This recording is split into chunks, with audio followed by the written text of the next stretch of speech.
তোমাতে বিভোর দিলাম কথা আজকে তোমায় রাত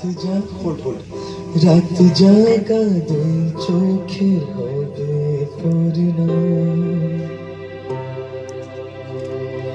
এই রাগ অভিমান ভালো লাগে। Thank you.